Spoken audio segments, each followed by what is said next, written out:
Hello friends, welcome to channel. आज हम discuss करेंगे चैप्टर 3 ऑफ यूनिट 3। और इसका जो चैप्टर 3 होगा उसको डिस्कस करेंगे, और उसके अलावा चैप्टर 1 और chapter 2 we have already discuss. जो भी इस वीडियो को पहली बार देख रहे हैं, देन काइंडली आप जाके पहले उसको देख लीजिएगा, देन उसके बाद इस वीडियो को देखिएगा तो आप इजीली इसको अंडरस्टैंड कर पाएंगे। यूनिट 3 डिस्कस कर रहे हैं जो है social work with individuals and the groups. आज बेसिकली मेरा फोकस रहेगा कुछ इंपॉर्टेंट टेक्निक्स जो कि यूज़ की जाती है सोशल वर्कर के द्वारा सोशल केस वर्क मेथड में, जैसे कि इंटरव्यू के माध्यम से सोशल जो पेशेंट है, जो क्लाइंट है, उसकी समस्या को सुलझाना। रेफरल मेथड यूज़ किया जाता है उनके द्वारा। होम विजिटिंग मेथड यूज़ किया जाता है। तो डिफरेंट टेक्निक यूज़ की जाती है सोशल वर्कर के द्वारा। आज थोड़ा मुझे जुकाम है तो आप थोड़ा बोलने में मुझे प्रॉब्लम होगी, तो काइंडली आप मैनेज कीजिएगा। So let start. Before begin, this is all about me. यहाँ पर जो ईमेल आईडी लिखी हुई है इस पर आप मेल कर सकते हैं मुझे किसी भी क्वेरी के लिए। और आप टेलीग्राम चैनल को ज्वाइन कीजिए। यहाँ पर इसकी जो लिंक होगी डिस्क्रिप्शन बॉक्स में मेंशन होगी, तो आप उस पर क्लिक करके इस टेलीग्राम चैनल को ज्वाइन कर लीजिएगा। और अगर आप ज्वाइन करना चाहते हैं पेड ग्रुप जिसकी फीस है 1500 रुपीज़, तो उसको ज्वाइन कर सकते हैं। आप इस पर कॉल कर सकते हैं मुझे, या फिर आप मुझे मेल कर सकते हैं। Now let start. आज के वीडियो में डिस्कस करेंगे ये chapter, process and technique of social case work. Previous lecture में हम लोग डिस्कस किए थे कौन कौन सी अप्रोच है जो कि सोशल वर्कर के द्वारा सोशल केस वर्क प्रैक्टिस में यूज की जाती है, जैसे कि डायग्नोस्टिक अप्रोच या फिर functional approach, problem solving approach, central and radical approach. इन सभी को हम लोगों ने डिस्कस कर लिया है और आज डिस्कस करेंगे ये सभी के सभी। हिंदी में इसको बोलते हैं व्यक्तिगत समाज की अवधारणा क्या है, इसको पढ़ेंगे आज। और किस प्रकार से हस्तक्षेप किया जाता है, और कौन कौन सी, जैसे साक्षात्कार के माध्यम से और व्यक्तिगत अध्ययन अभिलेख के सिद्धांत कौन कौन से प्रिंसिपल हैं, उन सभी को डिस्कस करेंगे इस वीडियो के माध्यम से। Technique of social work intervention, व्यक्तिगत समाज कार्य की प्रक्रिया एंड प्रावधान। ये वो सभी टेक्निक्स जो कि यूज की जाती है सोशल वर्कर के द्वारा सोशल केस वर्क मेथड में, उन सब को देखते हैं एक एक करके। अगर बात करें हम टेक्निक की, तो टेक्निक होता क्या है ये हमको जानना बहुत जरूरी है। टेक्निक एक साइंटिफिक प्रोसेस होता है जिसके माध्यम से हम किसी भी सब्जेक्ट का, किसी भी सब्जेक्ट के बारे में, उससे संबंधित विषय के बारे में पूरी जानकारी पाते हैं, उसके निष्कर्ष तक पहुंचते हैं। ये टेक्निक कहलाती है। जो अगर बात करें सोशल केस वर्क में, यहाँ पर बहुत सारी टेक्निक यूज की जाती है ताकि जो सोशल वर्कर के जो गोल है उनको अचीव किया जा सके। सोशल वर्कर के गोल क्या होते हैं कि जो उनका पेशेंट है, जो क्लाइंट है, उसकी जो समस्या है, प्रॉब्लम है, उसको सुलझाना, उसको ठीक करना, यही गोल होता है। तो इस गोल को पूरा करने के लिए सोशल वर्कर बहुत सारे टेक्निक का यूज करते हैं। उन सभी टेक्निक को हम लोग डिस्कस करने वाले हैं। पहली टेक्निक है दैट इज इंटरव्यू, मतलब साक्षात्कार के माध्यम से एक जो पेशेंट होता है और जो कि सोशल वर्कर होता है वो उससे इंटरव्यू करता है, उसकी प्रॉब्लम को समझता है, अंडरस्टैंड करता है, और उसके माध्यम से उसको प्रॉब्लम का सलूशन देता है। अगर बात करें इंटरव्यू की, तो इंटरव्यू एक ऐसा प्रोसेस है जिसमें एक सोशल वर्कर एक स्ट्रेंजर की लाइफ में एंटर करता है, उससे क्वेश्चन पूछने के साथ साथ। और अगर बात करें सोशल वर्कर की, तो वो क्लाइंट जो होता है जिसको हेल्प करना चाहता है, उसके जो भी उसकी पूरी लाइफ की जो डिटेल है उसको जानता है, और उसके बाद उसको अंडरस्टैंड करता है, एनालाइज करता है, और फिर उसकी प्रॉब्लम है उसको सोल्यूशन प्रोवाइड कराता है सोशल वर्कर इंटरव्यू के माध्यम से। पर्पस क्या होता है इंटरव्यू करने का सोशल केस वर्क में, कि जो नॉलेज है, जो सिचुएशन, जो क्लाइंट है उसकी जो सिचुएशन है, जो गंभीर है, मतलब जो भी स्थिति है उसकी, उसको अंडरस्टैंड करना, उसके बारे में और नॉलेज प्राप्त करना, और क्लाइंट को अंडरस्टैंड करना है, क्लाइंट किस प्रकार का है, उसका नेचर किस प्रकार का है, कैसे उसको ठीक करना है। और क्लाइंट को, और साथ ही साथ जो सोशल केस वर्क जो वर्कर है, सोशल वर्कर, उसको भी अंडरस्टैंड कराना क्लाइंट क्लाइंट को, कि जो बेसिकली आपका जो क्लाइंट है, जो पेशेंट है, उसको भी जानकारी होनी चाहिए सोशल वर्कर के बारे में जो उसको मदद कर रहा है। ये कुछ पर्पज होते हैं इंटरव्यू के। कौन कौन से प्रोसेस जो कि इन्वॉल्व होते हैं इंटरव्यू में। देख सकते, सबसे पहले अगर बात करें इंटरव्यू के लिए, तो जो दोनों पार्टी होती है, क्लाइंट और सोशल वर्कर, उनके बीच में एक संबंध, एक कॉन्टेक्ट इस्टेब्लिश होना चाहिए। जैसा कि हम इंटरव्यू में देखते हैं कि जो लोग इंटरव्यू लेते हैं, इंटरव्यूअर और इंटरव्यू दोनों पहले मिलते हैं, अपना इंट्रोडक्शन देते हैं दोनों। उसी प्रकार से यहाँ पर भी सोशल केस वर्क में भी होता है कि दोनों अपने पहले एक दूसरे को जानते हैं, अंडरस्टैंड करते हैं, और बीच में एक कोहेसिव रिलेशन बनाते हैं, तभी तो वो अपनी समस्या को बताएगा और जो सोशल वर्कर है उसकी समस्या को सुनेगा और सॉल्व करेगा। उसके बाद एक इंटरव्यू के माध्यम से वो जो सिंपल क्वेश्चंस होते हैं उसके बाद धीरे-धीरे वो कठिन क्वेश्चन की तरफ बढ़ते हैं। जैसे कि अगर बात करें जैसे कि पीएचडी का इंटरव्यू होता है, तो उसमें भी इसी प्रकार से होता है कि ये जो इंटरव्यू लेने वाले होते हैं प्रोफेसर, पहले वो सिंपल क्वेश्चन पूछते हैं, आपका नाम क्या है, आपके बारे में बताइए, ये सभी चीज़ें, फिर धीरे-धीरे वो टेक्निकल क्वेश्चन पूछना शुरू करते हैं।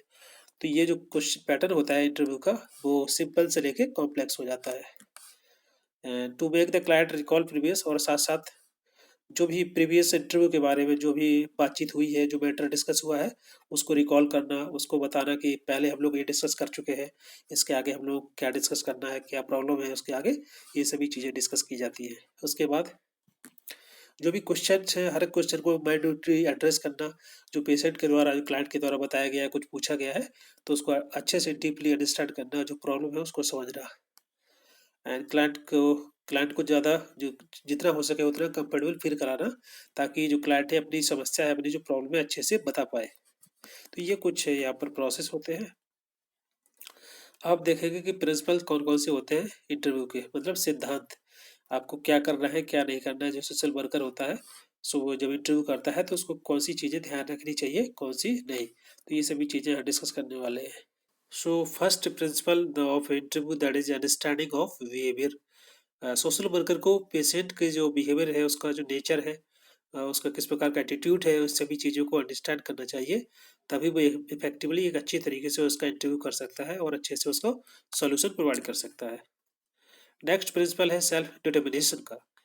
इसको बोलते हैं कि आत्म निर्णय लेने का अधिकार जो होता है पेशेंट के पास होना चाहिए, कि ऐसे जो सोशल वर्कर है वो अपनी जो भी सॉल्यूशंस है उसको अल्टरनेटिव सॉल्यूशंस उसको बता देगा, और जो पेशेंट है वो उसमें से जो बेस्ट होगा उसको एडवाइस कर देगा सोशल वर्कर, और जो क्लाइंट होगा उनमें से चूज कर सकता है। उसके पास अधिकार होना चाहिए सेल्फ डिटर्मिनेशन करने का, आत्मनिर्णय लेने का अधिकार। नेक्स्ट है रेसिप्रोसिटी। इसका मतलब होता है पारस्परिकता। मतलब एक एक्टिव पार्टिसिपेशन होनी चाहिए क्लाइंट का और सोशल वर्कर का, दोनों का ही, और स्पेशली क्लाइंट का। ऐसा ना हो कि जो सोशल वर्कर है वो अपनी बात बता रहा है, केवल उसको सोल्यूशन प्रोवाइड करा रहा है और क्लाइंट को कुछ समझ में नहीं आ रहा है, या फिर उसका प्रॉपर एक्टिव पार्टिसिपेशन है ही नहीं उसमें मीटिंग में। तो क्लाइंट को भी एक्टिवली पार्टिसिपेट करना चाहिए, और ये इसका वन ऑफ द प्रिंसिपल है इंटरव्यू का। And that is next is questioning. Social worker के द्वारा जो भी क्वेश्चन पूछे जाते हैं, वो that is very according to the purpose of interview. मतलब इंटरव्यू का जो पर्पज है, जिसके लिए जो आया है सोशल वर्कर, वो तो उसी के अकॉर्डिंग क्वेश्चंस होने चाहिए। जैसे कि कोई मेंटली डिस्टर्ब पर्सन है, कोई अबनॉर्मल पर्सन है, तो उसको उसी के अकॉर्डिंग क्वेश्चन पूछना चाहिए। नेक्स्ट है प्राइवेसी। प्राइवेसी का बहुत ख्याल रखना चाहिए। जैसे कि जो पेशेंट है, अगर वो किसी प्रकार के किसी रोग से ग्रसित है, फॉर एग्जांपल किसी को एचआईवी एड्स है, तो अगर वो कुछ डिटेल बताता है, कुछ इन्फॉर्मेशन देता है एक सोशल वर्कर को, तो उसको प्राइवेसी रखनी चाहिए, उसको गोपनीय रखनी चाहिए, उसकी बातें किसी को शेयर नहीं करनी चाहिए। ये एथिक्स का पार्ट होता है। नेक्स्ट है लिस्निंग। एक social case worker that should be a very warm receptive and the patient listener. एक अच्छा श्रोता होना चाहिए, और जो क्लाइंट है उसकी बात अच्छे से समझना चाहिए, अंडरस्टैंड करना चाहिए, और उसके बाद फिर उसको रिएक्ट करना चाहिए। नेक्स्ट है क्लाइंट इंटरव्यू रिलेशन। जो क्लाइंट है और सोशल वर्कर है, दोनों के बीच में एक अच्छा रिश्ता होना चाहिए। एक अगर उसके बीच में अच्छा रिश्ता होगा, तो जो भी उसके थॉट्स हैं, जो कन्फ्यूज फीलिंग्स थॉट्स हैं जो भी पेशेंट के, तो उसको इजीली अंडरस्टैंड कर पाएगा और उसको प्रॉपर तरीके से सोल्यूशन प्रोवाइड करा पाएगा। नेक्स्ट है इंटरव्यू ड्यूरेशन। जो साक्षात्कार होता है उसका समय कितना होना चाहिए। समय एक ऐसा होना चाहिए कि ना बहुत ज़्यादा लंबा होना चाहिए, ना ही बहुत छोटा समय होना चाहिए। मतलब जो पेशेंट है वो अपनी बात को अच्छे से रख पाए, और जो सोशल वर्कर है वो अपना प्रॉपर तरीके से उसको सोल्यूशन प्रोवाइड करा पाए। और जो इंटरव्यू का जो ड्यूरेशन होगा, बहुत बहुत लंबा नहीं होना चाहिए, ना ही बहुत छोटा होना चाहिए। Next type of interview. Interview किस प्रकार के होते हैं। एक होता है स्ट्रक्चर इंटरव्यू। स्ट्रक्चर इंटरव्यू का मतलब होता है संरचित। मतलब इसमें जो क्वेश्चंस होते हैं पहले से डिफाइन होते हैं, फिक्स होते हैं कि क्या-क्या क्वेश्चन पूछना है और किस प्रकार से पूछना है।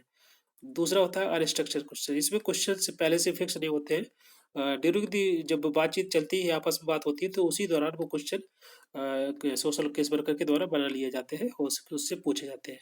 जैसे जिस प्रकार की वो बात करेगा, जिस प्रकार के अपने विचार रखेगा, उसी के अकॉर्डिंग क्वेश्चन बनाए जाते हैं। नेक्स्ट है मिक्स्ड एंड दी डेप्थ। मतलब ऐसे क्वेश्चन कुछ स्ट्रक्चर भी होते हैं, उसके साथ-साथ कुछ नए-नए क्वेश्चन भी डेवलप कर लिए जाते हैं दौरान इंटरव्यू के दौरान, तो उसको बोलते हैं मिक्स्ड इंटरव्यू। नेक्स्ट है थेरापेटिक इंटरव्यू।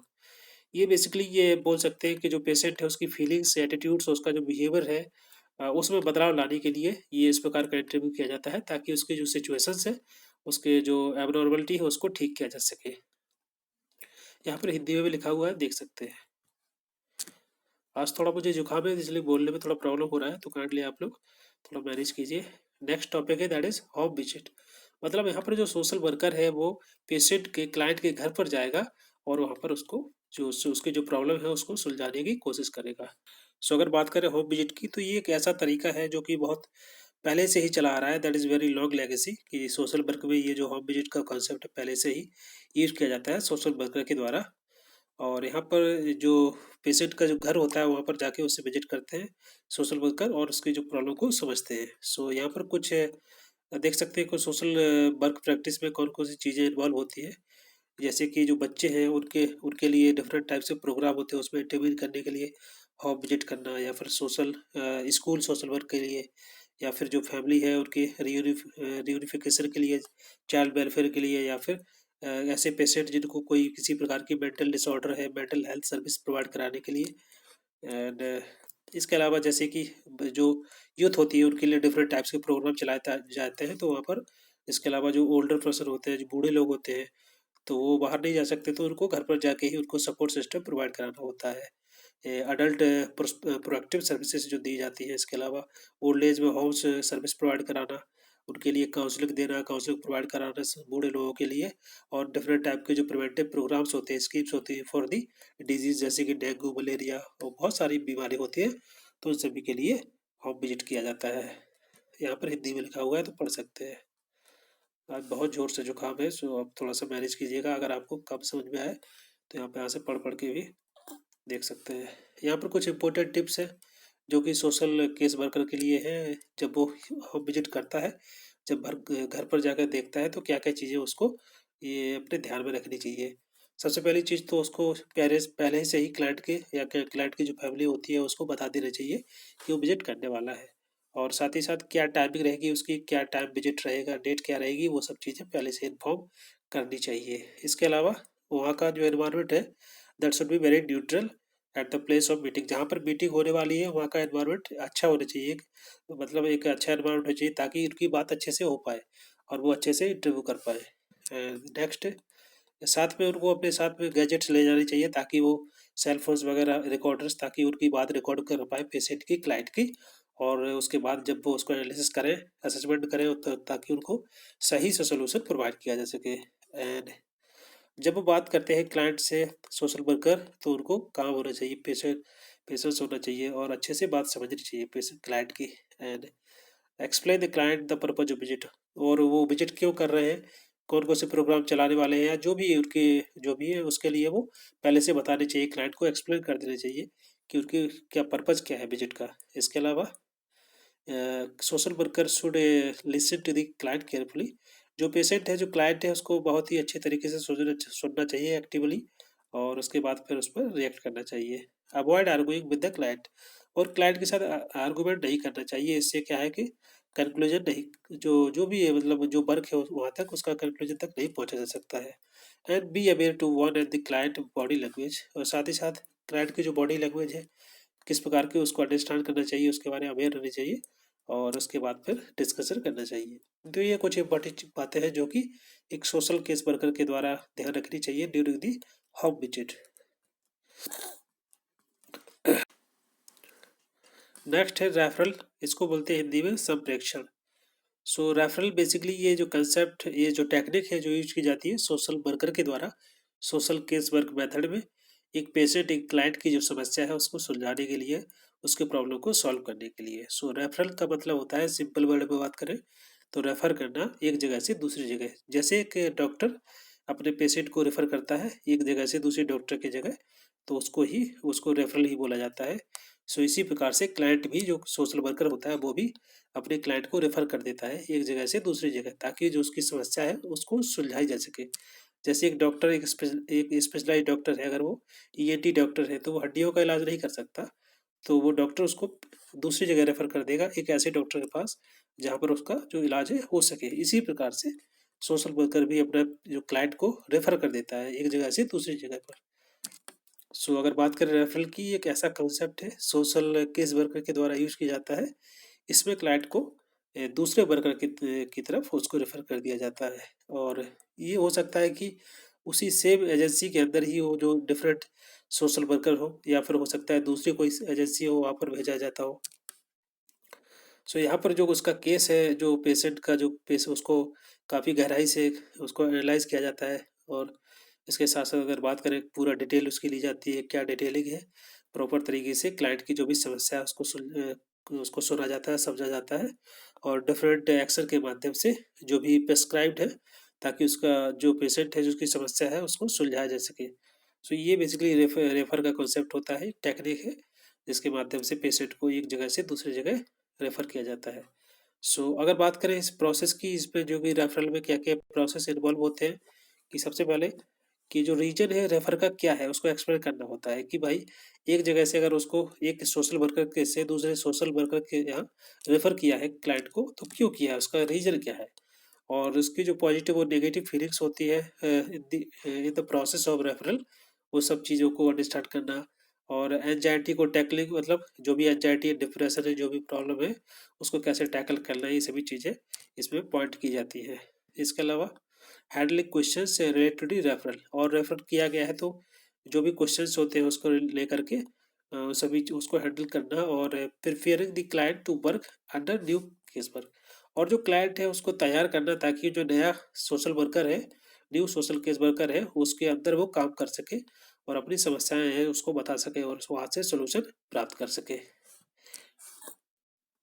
नेक्स्ट टॉपिक है एनवायरमेंटल मॉडिफिकेशन। इसमें भी सोशल वर्कर एक तकनीक यूज करता है। एनवायरमेंटल मॉडिफिकेशन मतलब कि जो पेशेंट जो क्लाइंट है उसके आसपास का जो माहौल होता है, फिजिकल एनवायरनमेंट और सोशल एनवायरनमेंट, उसको ठीक करने की कोशिश की जाती है ताकि पेशेंट की जो समस्या है उसको ठीक किया जा सके। जैसे एक एक पर्सन अगर ड्रग एडिक्ट है, लिकर लेता है बहुत ज़्यादा, तो उसका जो एनवायरनमेंट होगा आसपास का सोशल एनवायरनमेंट, हो सकता है उसी वजह से वो ज़्यादा एडिक्टेड हो, तो उसको रेफर किया जाएगा एक ऐसी जगह पर जहाँ पर वो ठीक हो सके। तो ये से बोलते हैं एनवायरमेंटल मॉडिफिकेशन। सो दो प्रकार से एनवायरमेंटल मॉडिफिकेशन हो सकता है, एक होता है फिजिकल, एक सोशल। सो फिजिकल एनवायरमेंट तो हम ज़्यादा मॉडिफाई नहीं कर सकते। सो इसमें जो सोशल वर्कर होता है कोशिश करता है कि उसके जो फेवरेबल कंडीशन है, उसका एनवायरमेंट है, उसको ठीक किया जा सके। जैसे सोशल एनवायरमेंट जो होता है, सामाजिक एनवायरमेंट, उसके आसपास का, उसकी फैमिली, उसके फ्रेंड्स वगैरह, उस सर्कल होता है, पीयर ग्रुप होते हैं, तो उनके उनको बदलने की कोशिश की जाती है। कभी कभी जो जो पेशेंट होते हैं, तो वो अपने आसपास अपने पीयर ग्रुप, अपने फ्रेंड सर्कल की वजह से ही वो अफेक्टेड होते हैं। जैसे कि कोई डिप्रेशन में है या किसी को किसी प्रकार की प्रॉब्लम है, तो उसको एक जगह से दूसरी जगह भेजा जाता है। तो इसे कहते हैं रेफरल, एनवायरमेंट मॉडिफिकेशन।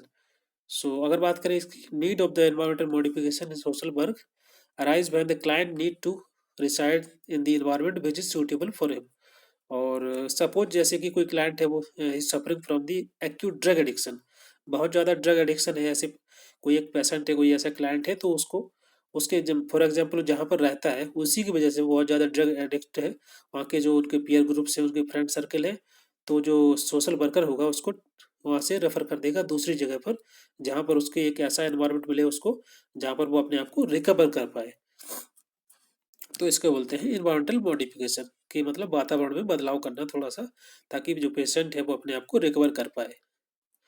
नेक्स्ट है कम्युनिकेशन। सो कम्युनिकेशन जो कि बहुत ही इम्पोर्टेंट रोल प्ले करती है एक सोशल वर्कर के और क्लाइंट के बीच में। सो कम्युनिकेशन की अगर बात करें, so communication is the better role maintaining the healthy relationship between the client and the worker.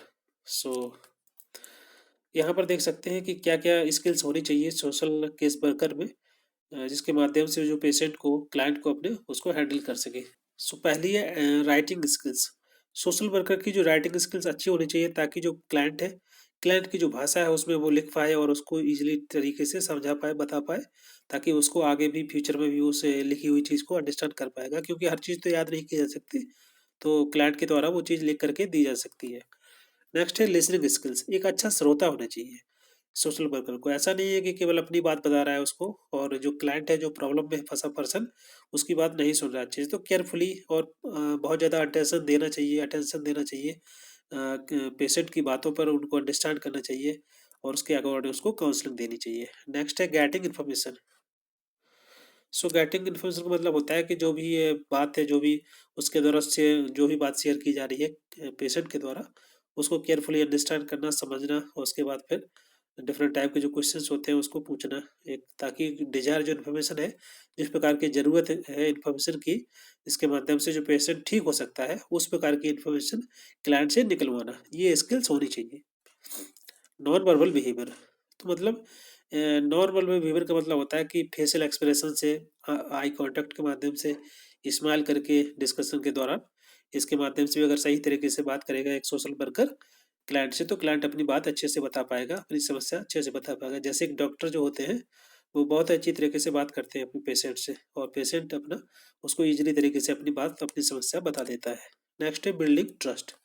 सो बीच में अगर बात करें, अच्छी कम्युनिकेशन स्किल्स होगी, तो उनके बीच में एक अच्छा ट्रस्ट भी डेवलप हो पाएगा, ताकि जो पेशेंट है अपनी बात भी अच्छे से एक्सप्लेन कर पाएगा क्लाइंट को, सॉरी सोशल वर्कर को। नेक्स्ट है केस वर्क रिकॉर्डिंग। सो रिकॉर्डिंग भी एक माध्यम होता है, एक टेक्निक होती है, जिसके माध्यम से जो सोशल वर्कर होता है, वो पेशेंट की जो भी फैक्ट्स हैं, जो भी एक्टिविटी जो उसके द्वारा की जाती है, इवेंट होते हैं, उनको रिकॉर्ड कर लेता है ड्यूरिंग द इंटरव्यू के दौरान, बातचीत करते समय तो जो डिफरेंट एक्टिविटी की जाती है, तो उन सभी को रिकॉर्ड करेगा, और रिकॉर्ड करने के बाद उसको असेस करेगा, असेस करने के बाद उसको सोल्यूशन प्रोवाइड कराएगा डिफरेंट टाइप के। सो बात करें सोशल वर्क रिकॉर्डिंग की क्या क्या प्रिंसिपल हैं, जैसे कि the content of records should be kept confidential. So जो भी आपने बात रिकॉर्ड की है पेशेंट की, तो उसकी बात को गोपनीय रखना चाहिए, किसी के साथ शेयर नहीं करना चाहिए। जैसे कि कभी कभी पेशेंट, जैसे कोई किसी प्रकार की बीमारी से ग्रसित है, लाइक एड्स है, तो वो एड्स के किसी को नहीं बताना चाहते हैं, या किसी प्रकार की कोई बीमारी होती है तो नहीं बताना चाहते, हो सकता है वो केवल सोशल वर्कर्स के साथ ही डिस्कस करते हैं। तो सोशल वर्कर की ये जिम्मेदारी है कि अपनी उसकी जो बातें हैं उसको सीक्रेट रखें, किसी को बताए ना। And recording should be done in accurately, simple and clear manners. और जो रिकॉर्डिंग होनी चाहिए एक अच्छे तरीके से, सिंपल तरीके से और क्लियर मैनर में रखनी चाहिए, ताकि उसको बाद में सुनने में और उसको उसके आधार पर एनालिसिस करने में प्रॉब्लम ना आए। And style of recording writing should be simple. और रिकॉर्डिंग राइटिंग की जो भी style that should be very simple, ताकि इजीली उसको अंडरस्टैंड किया जा सके बाद में। The narrative style should be followed to report.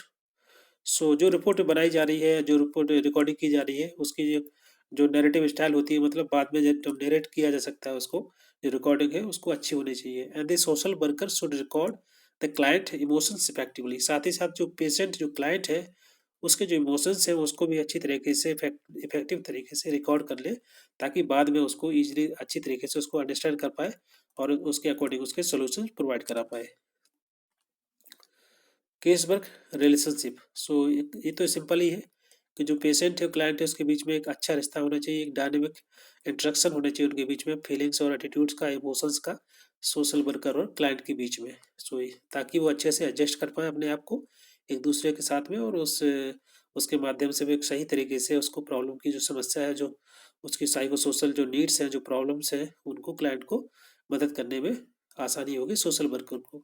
So it aim to create atmosphere, एक ऐसा एटमोसफियर क्रिएट करना, एक ऐसा वातावरण क्रिएट करना, ताकि जो क्लाइंट है वो फ्रीली अपनी फीलिंग्स को एक्सप्रेस कर पाए, अपनी बता पाए इफेक्टिव तरीके से, और ताकि उसकी जो समस्या है उसका उसको स्टडी किया जा सके, उसका डायग्नोसिस किया जा सके, और उसको ट्रीट किया जा सके। तो ये सोशल वर्कर की, ये आप उसके बीच में एक संबंध अच्छा होना चाहिए।